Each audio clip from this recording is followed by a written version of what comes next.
राम लक्ष्मण जानकी सदा करो कल्याण। सियावरी राम जय जय राम। मेरे प्रभु राम जय जय राम।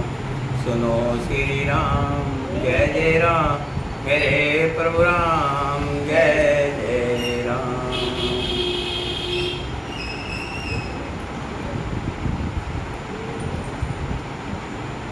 माता कौशल्या जी भरत के स्वाभाविक ही सच्चे और सरल वचनों को सुनकर कहने लगी, हे तात, तुम तो मन वचन और शरीर से सदा ही श्री रामचंद्र के प्यारे हो।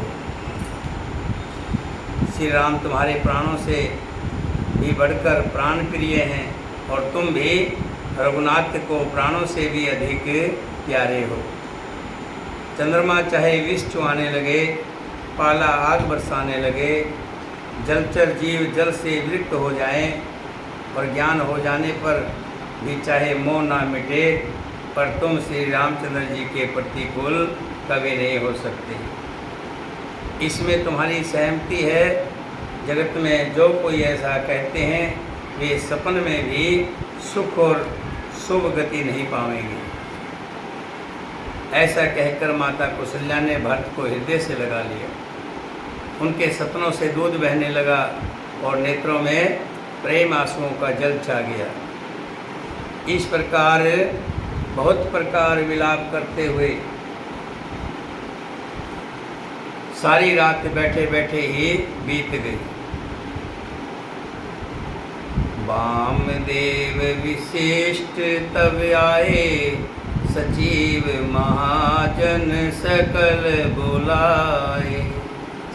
मुनि बहु भांति भरत उपदेशे, कह परमारथ बचन सुदेशे। तब वामदेव जी और वशिष्ठ जी आए। उन्होंने सब मंत्रियों तथा महाजनों को बुलाया। पूरी कैबिनेट को बुला करके फिर मुनि वशिष्ठ जी ने परमार्थ के सुंदर समयानुकूल वचन कहकर बहुत प्रकार से भरत जी को उपदेश दिया। वशिष्ठ जी ने कहा, हे तात, हृदय में धीरज धरो और आज जिस कार्य के करने का अवसर है उसे करो। गुरु जी के वचन सुनकर भरत जी उठे और उन्होंने सब तैयारी करने के लिए कहा। वेदों में बताई हुई विधि से राजा की देह को स्नान कराया गया और परम विचित्र विमान बनाया गया, अर्थी सजाई गई। भरत जी ने सब माताओं को चरण पकड़ कर रखा, रोक करके रखा, कहीं साथ में सती ना हो जाएं। रानियां भी श्री राम जी के दर्शन की अभिलाषा से रह गई। चंदन और अगर के तथा और भी अनेकों प्रकार के कपूर, गुग्गल, केसर आदि सुगंध द्रव्यों के बहुत से बोझ आए। सरयू के तट पर सुंदर चिता रचकर बनाई गई। इस प्रकार सब दाह क्रिया की गई और सब ने विधि पूर्वक स्नान करके तिलांजलि दी। फिर वेद, स्मृति और पुराण सबका मत निश्चय करके उसके अनुसार भरत जी ने पिता का 10 गात्र विधान 10 दिनों का कृत्य किया। मुनि श्रेष्ठ वशिष्ठ जी ने जहाँ जैसी आज्ञा दी वहाँ भरत जी ने सब वैसा ही हजारों प्रकार से किया। शुद्ध हो जाने पर विधि पूर्वक सब दान दिए। गौएं तथा घोड़े आदि अनेक प्रकार की सवारियाँ, सिंहासन, गहने, कपड़े, अन्न, पृथ्वी, धन और मकान भरत जी ने ब्राह्मणों को, भूदेव ब्राह्मणों को दान किया।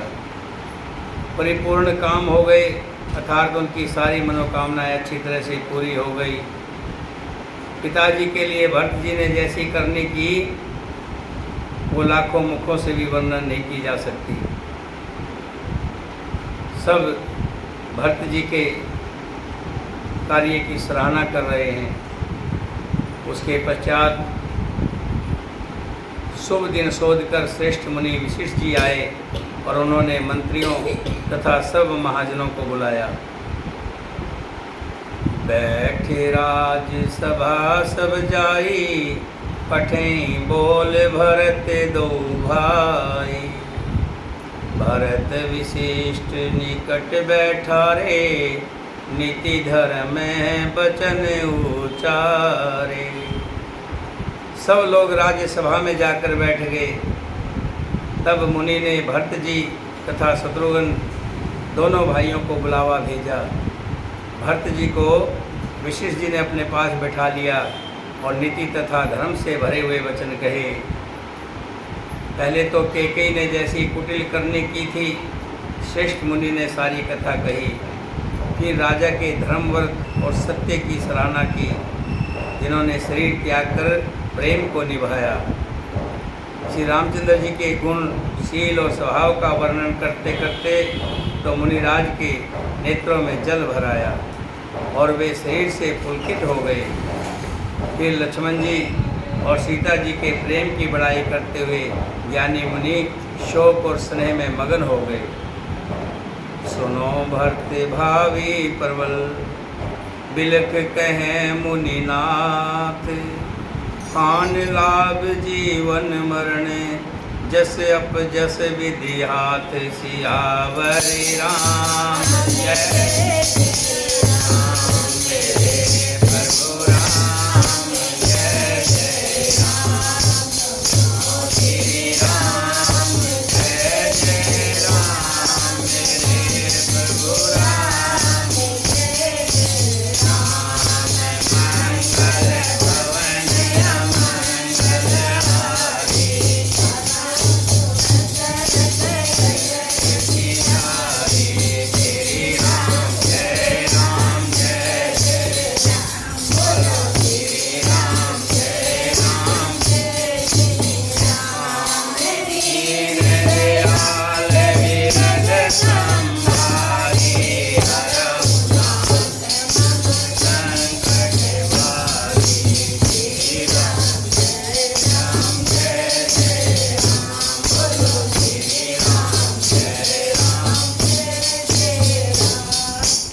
वशिष्ठ जी ने दुखी होकर कहा, हे भरत, सुनो भावी बड़ी बलवान है। हानि लाभ जीवन मरण और यश अपयश सब विधाता के हाथ में है। ऐसा विचार कर किसे दोष दिया जाए और व्यर्थ किस पर क्रोध किया जाए। हे तात, मन में विचार करो। राजा दशरथ सोच करने के योग्य नहीं है। सोच तो उनका करना चाहिए जो अपने धर्म पथ से हट जाते हैं, अपने कर्तव्य से पीछे हट जाते हैं।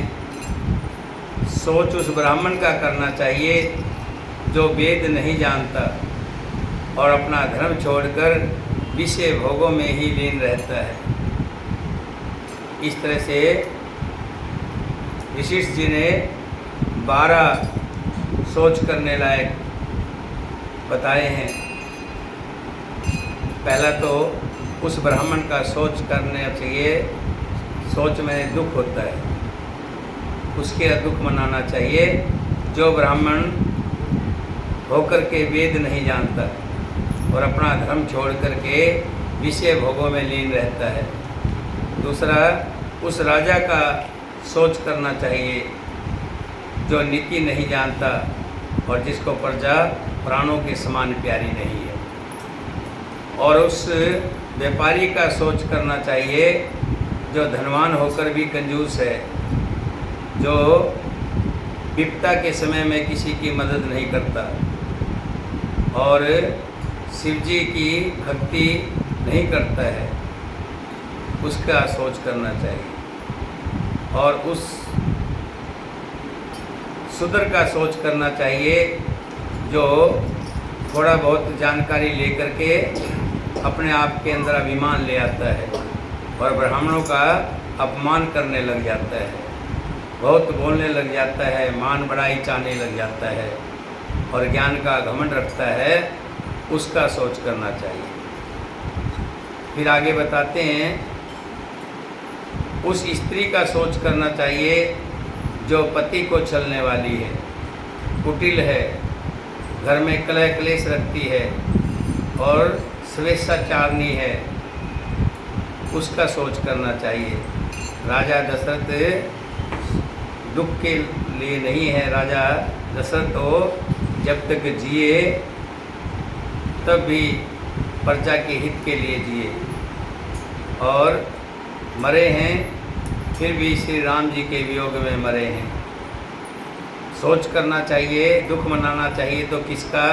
उस ब्रह्मचारी का दुख मनाना चाहिए, सोच करना चाहिए जो अपने ब्रह्मचार्य व्रत को छोड़ देता है और गुरु की आज्ञा अनुसार नहीं चलता है।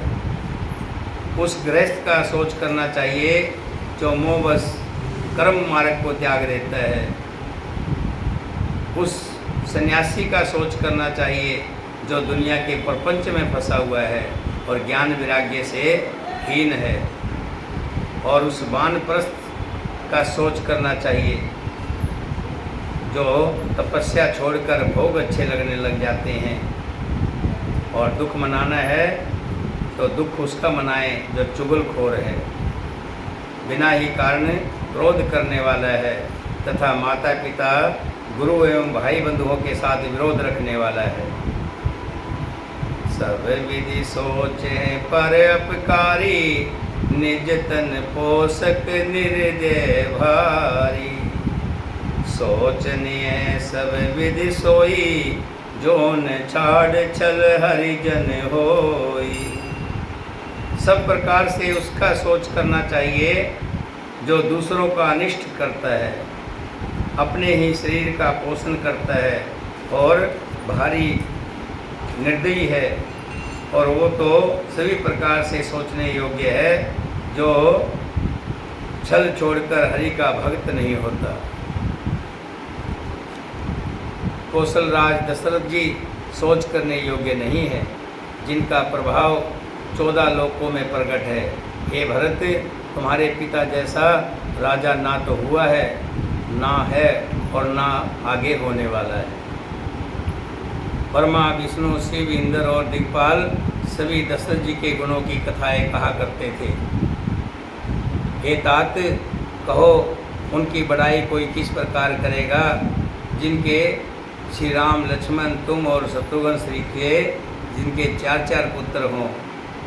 राजा सब प्रकार से बड़भागी थे, उनके लिए विषाद करना व्यर्थ है।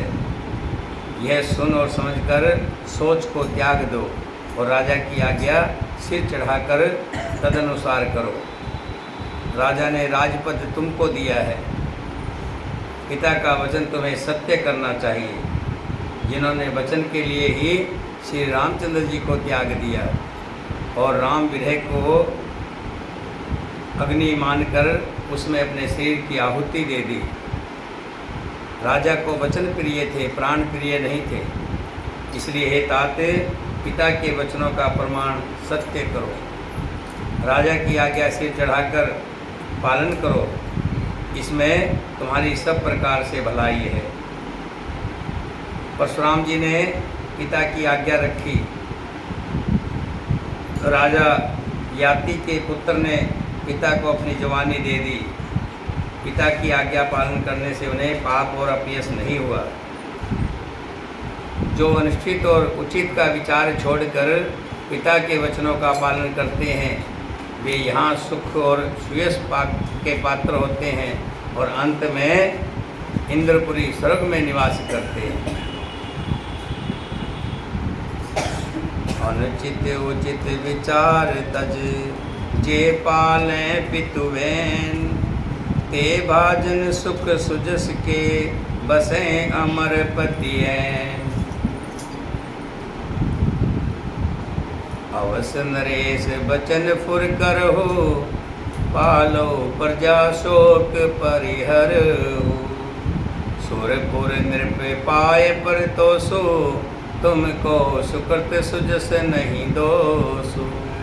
राजा का वचन अवश्य सत्य करो, शोक को त्याग दो और प्रजा का पालन करो। ऐसा करने से स्वर्ग में राजा संतोष पावेंगे। तुमको पुण्य और सुंदर यश मिलेगा, दोष नहीं लगेगा।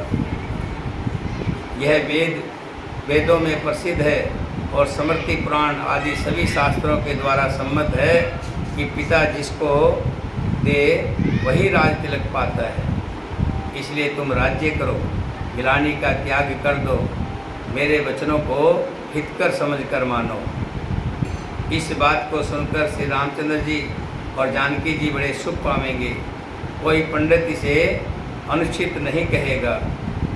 कौशल्या जी आदि तुम्हारी सब माताएं भी प्रजा के सुख से सुखी होंगी। परम तुम्हारे राम कर जाने, सो सब विधि तुम सन भल माने। सो पहुराज राम के आए, सेवा करो सने सुहाए। जो तुम्हारे और श्री राम जी के श्रेष्ठ संबंध को जान लेगा वो सभी प्रकार से तुमसे भला मानेगा। हाँ, अगर आप कहते हो तो एक काम करना, श्री रामचंद्र जी जब लौट आएंगे तो राज्य उन्हें सौंप देना और सुंदर स्नेह से उनकी सेवा करना। तब भरत जी कहते हैं, हे गुरु जी, आप कह रहे हैं कि 14 साल तक मैं राज करूं और 14 साल बाद वापिस राज्य राम को दे दूं। आप व्यवहार में देखिए, किसी को धन दे करके देख लीजिए, वापिस मांगने पर देते वक्त कुछ और देने के समय कुछ और हो जाते हैं। किसी को अपना कोई भी सामान एक दिन के लिए दे दीजिए, फिर वापस लेकर के देखिए कैसे मन मुटाव होता है।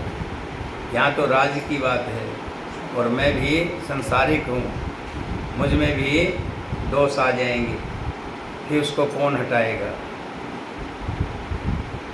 फिर विशिष्ट जी कह रहे हैं और मंत्री कह रहे हैं, मंत्री हाथ जोड़कर कह रहे हैं, गुरु जी की आज्ञा का अवश्य पालन करो। श्री रघुनाथ जी के लौट आने पर जैसा उचित हो तब वैसा कर लेना। कौशल्या जी भी धीरे धरकर कह रही है, हे पुत्र, गुरु जी की आज्ञा पथ रूप है, उसका आदर करना चाहिए और हित मानकर उसका पालन करना चाहिए। काल की गति को जानकर विषाद त्याग कर देना चाहिए। श्री रघुनाथ जी वन में है, महाराज सड़क का राज्य करने चले गए और हे तात, तुम इस प्रकार कातर हो रहे हो। हे पुत्र, कुटुंब, प्रजा, मंत्री और सब माताओं के सबके एक तुम ही सहारे हो। लख विधि बाम काल कठिनाई, धीरज धरो मात बल जाई। धीर धर गुरु आयस अनुसर हो, प्रजा पाल परिजन दुख हर हो। विधाता को प्रतिकूल और काल को कठोर देखकर धीरज धरो। माता तुम्हारी बलिहारी जाती है। गुरु की आज्ञा को सिर चढ़ाकर उसी के अनुसार कार्य करो और प्रजा का पालन कर कुटुंबियों का दुख हरो। गुरु के वचन सचिव अभिनंदन, सुन भरत ही हित जनु चंदन। सुन विहोर मात मृदवानी, शील स्नेह सरल रस सानी। भरत जी ने गुरु के वचनों और मंत्रियों के अभिनंदन को सुना, जो उनके हृदय के लिए मानव चंदन के समान शीतल थे। फिर उन्होंने शील स्नेह और सरलता के रस में सनी हुई माता कौशल्या की कोमल वाणी सुनी। सरलता के रस में सनी हुई माता की वाणी सुनकर भरत जी व्याकुल हो गए। उनके नेत्र कमल जल आंसू बहाकर हृदय के विरह रूपी नवीन अंकुर को सींचने लगे। उनकी ये दशा देखकर उस समय सबको अपने शरीर की सुध भूल गई।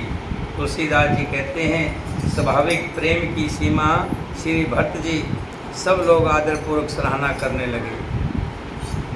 भरत कमल कर जोर धरे, धुरंधर धीर, बचन अमेजन बोर देत, अमित उतर सभी। धर्म की धुरी को धारण करने वाले भरत जी धीरज धरकर कमल के समान हाथ जोड़कर वचनों को मानो अमृत में डुबोकर सबको उचित उत्तर देने लगे। मोहे उपदेश दीन गुरुनी का, प्रजा सचिव समत सब ही का। मात उचित धर आयुष दीना, अवश्य शीस धर चाहो कीना। गुरु जी ने मुझे सुंदर उपदेश दिया। फिर प्रजा मंत्री आदि सभी को यही सम्मत है। माता ने भी उचित समझकर ही आज्ञा दी है और मैं भी अवश्य उसको सिर चढ़ाकर वैसा ही करना चाहता हूँ। गुरु पितु मात स्वामी हितवानी, सुन मन मुदित करो भल जानी। उचित की अनुचित किए विचारो, धर्म जाय सिर पातक भारो। क्योंकि शास्त्रों में लिखा है, गुरु पिता माता स्वामी और मित्र की वाणी सुनकर प्रसन्न मन से उसे अच्छी तरह समझकर करना चाहिए, मानना चाहिए। उचित अनुचित का विचार करने से धर्म जाता है और सिर पर पाप का भार चढ़ता है। तुम तो देह सरल सिख सोई, जो अचरज मोर भल होई। यद्यपि ये समझत हाउनी के, तद्यपि होत परितोष न जी के। आप तो मुझे वही सरल शिक्षा दे रहे हैं जिसके आचरण करने से मेरा भला हो।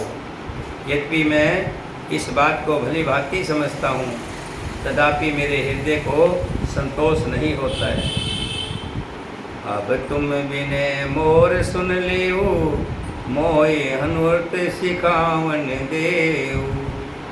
उत्तर देव क्षमो अपराधो, दुखित दोष गुण गणहि न साधु। अब आप लोग मेरी विनती सुन लीजिए और मेरी योग्यता के अनुसार मुझे शिक्षा दीजिए। मैं उत्तर दे रहा हूँ, ये अपराध क्षमा कीजिए। साधु पुरुष दुखी मनुष्य के दोष गुणों को नहीं गिनते।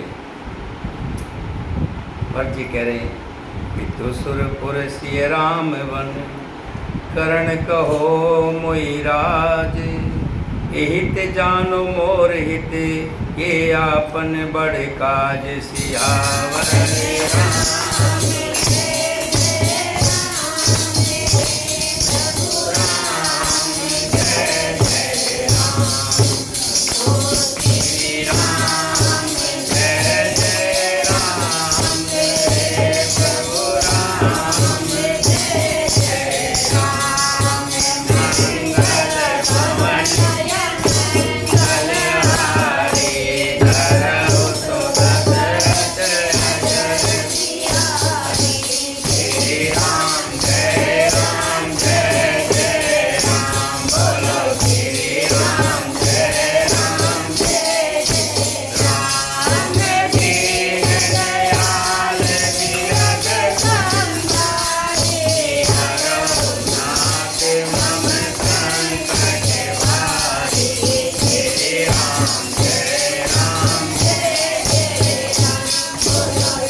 भरत जी कहते हैं, पिताजी स्वर्ग में हैं, श्री सीताराम जी वन में हैं और मुझे आप राज्य करने के लिए कह रहे हैं। इसमें आप मेरा कल्याण समझते हैं या अपना कोई बड़ा काम होने की आशा रखते हैं?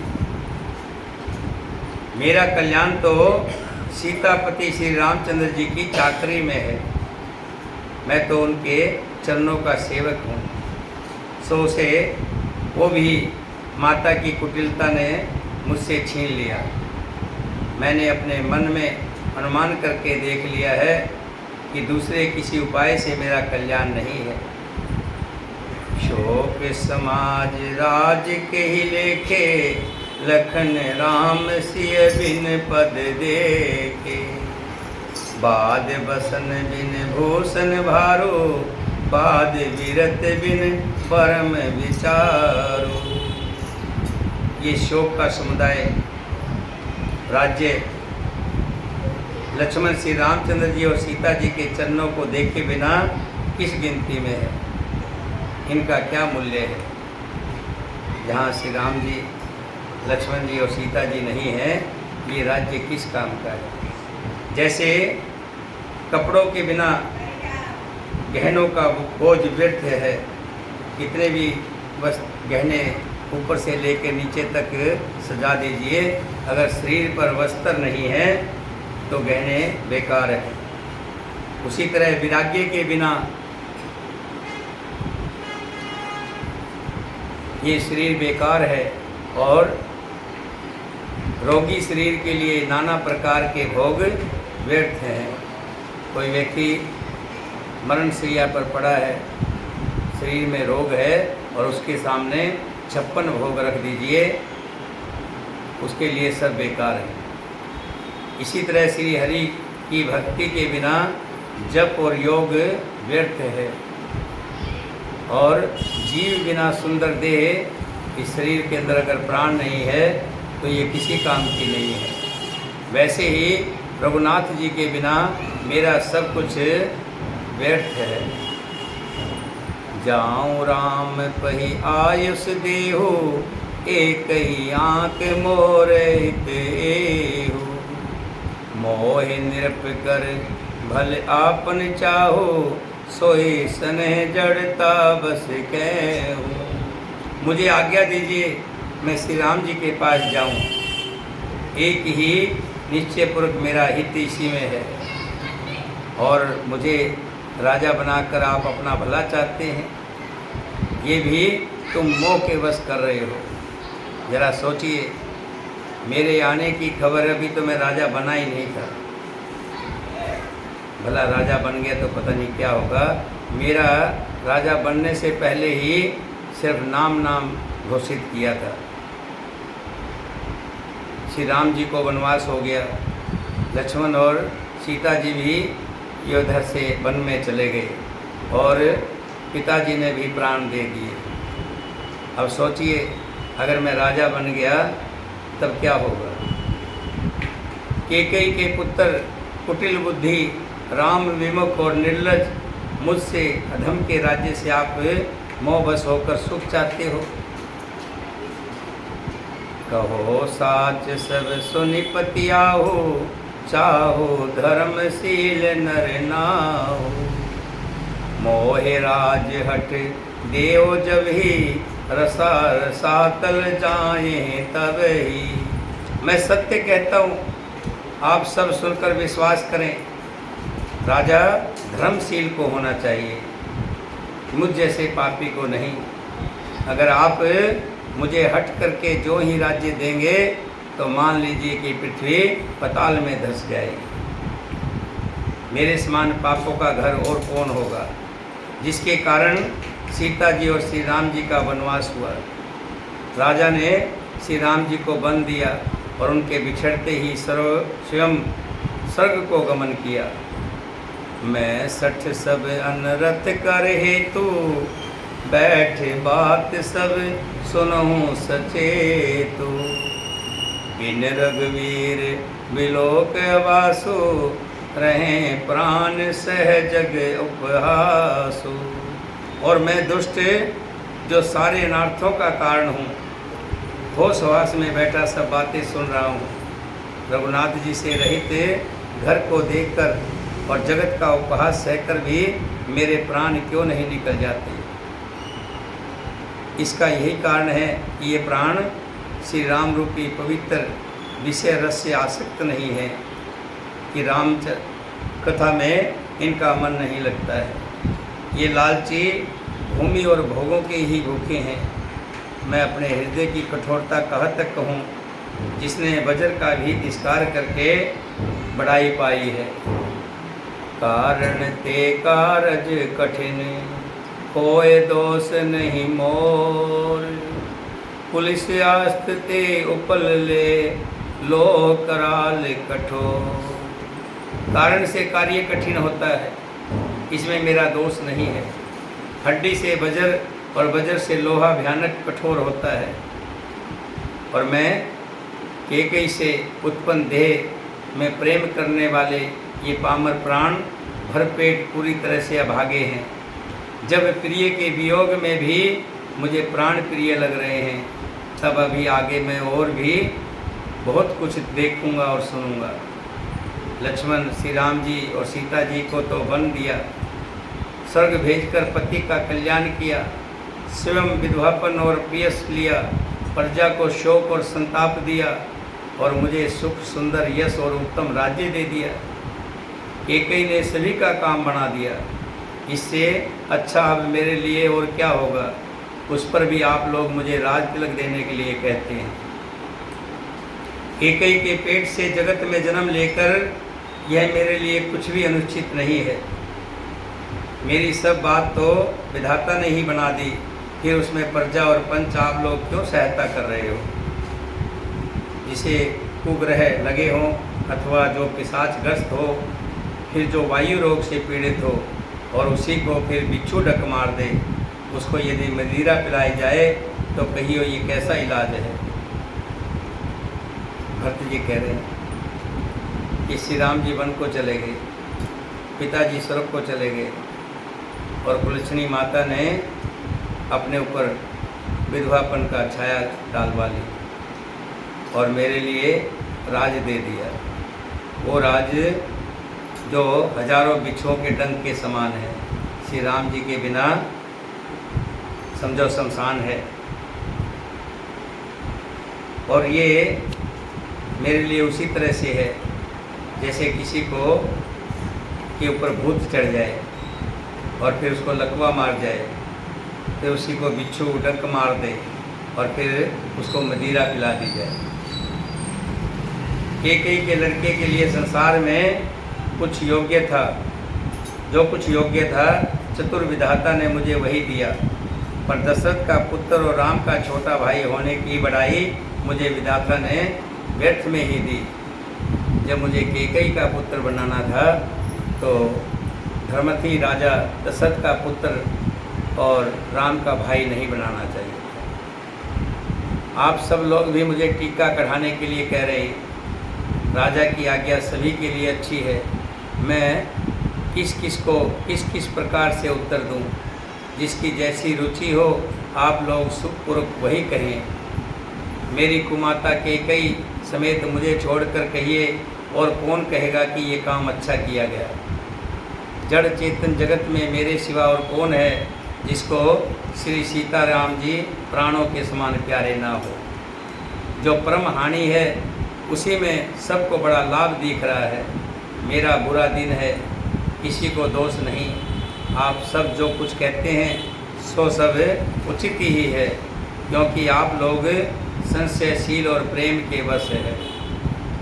राम मात सुठ सर चलित सो पर प्रेम विशेष, कह स्वभाव सने बस मोर दीनता देख सियावर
ज्ञान के समुंदर हैं।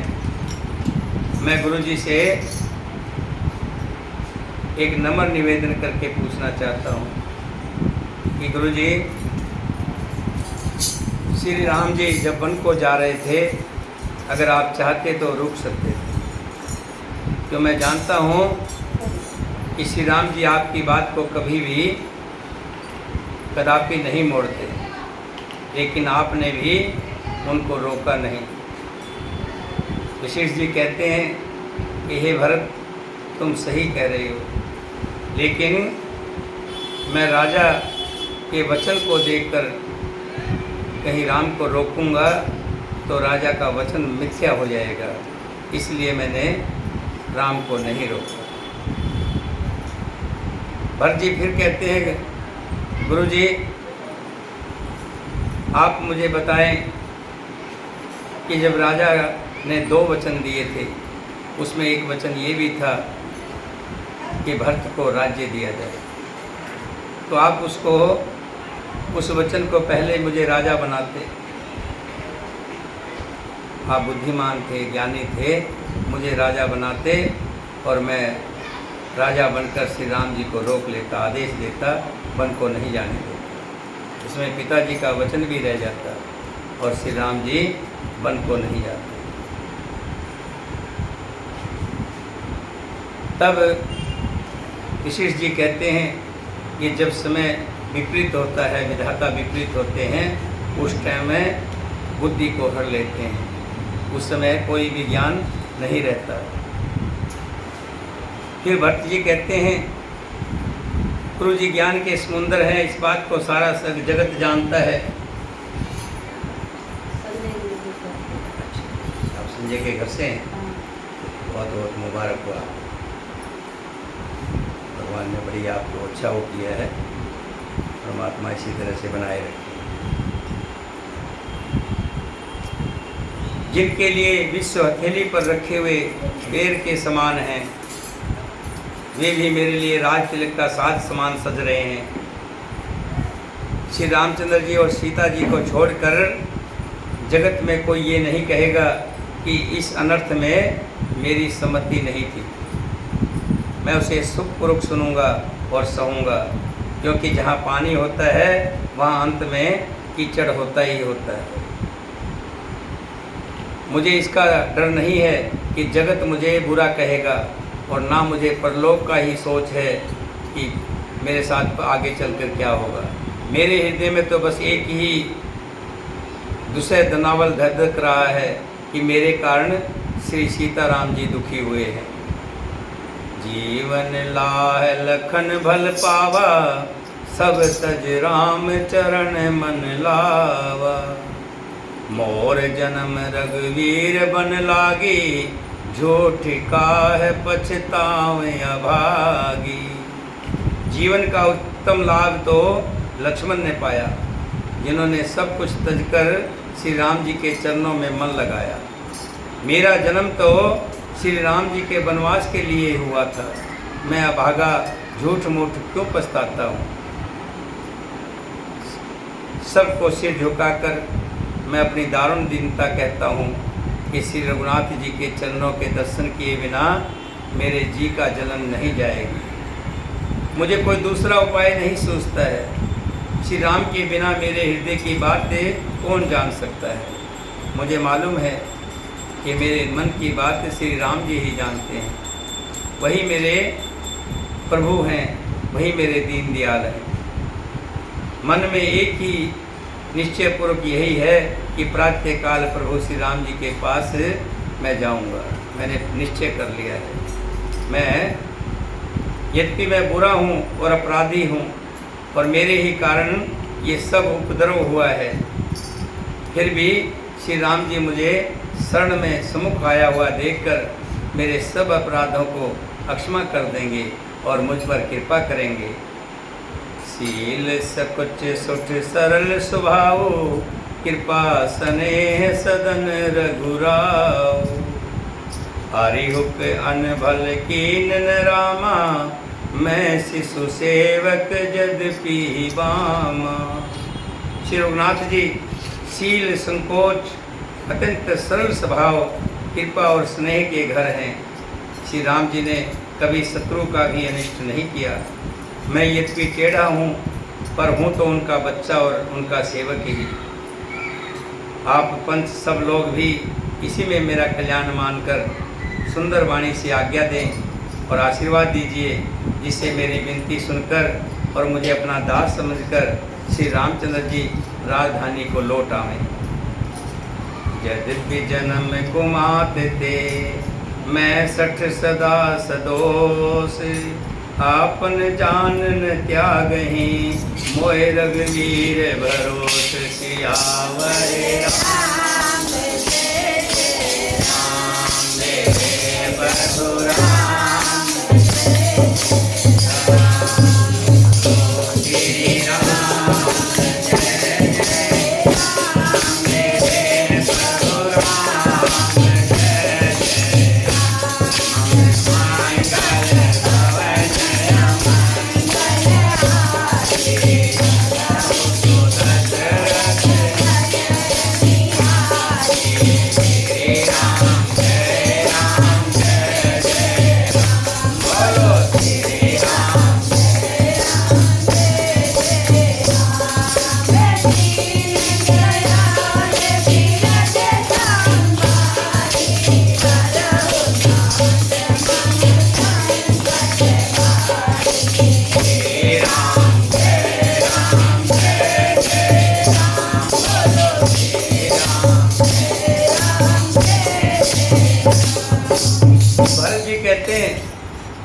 मैं मानता हूँ मेरा जन्म कुमाता से हुआ है, केकई जैसी माता से हुआ है, और मैं दुष्ट सदा दोष युक्त भी हूँ, क्योंकि जितना भी उपद्रव हुआ उसका कारण तो मैं ही हूँ। फिर भी मुझे श्री राम जी का पूरा भरोसा है कि वे मुझे अपना जानकर त्यागेंगे नहीं, मुझे अपना लेंगे, मुझे अपने चरणों में स्थान देंगे। भरत वचन सब कह प्रिय लागे, राम सने सुधा जन पागे। लोग वियोग विषम विष दागे, मंत्र सबिज सुनत जन जागे। भरत जी के वचन सबको प्यारे लगे, मानो वे श्री राम जी के प्रेम रूपी अमृत में पगे हुए थे। श्री राम वियोग रूपी भीषण विष से सब लोग जले हुए थे। वे मानो बीज रहित मंत्र को सुनते ही जाग उठे हों। सबका मन खुशी से भरपूर हो गया जब भरत जी ने कहा कि मैं श्री राम जी के चरणों के बगैर नहीं रह सकता, और ये राजपाट जो भी है आप मुझे देना चाह रहे हैं, मुझे पता है कि केकई के पुत्र को इससे बड़ा और क्या दुख दोगे आप, और है भी इसी लायक केकई का पुत्र कि राम को वन में भेजकर, सीता जी को वन में भेजकर वो राज करे। मैं हूँ इसी के काबिल, लेकिन मैं आपसे विनती करता हूँ कि आप मेरा सब साथ दें और मेरे मन में जो शांति मिले, शांति कहाँ मिलेगी?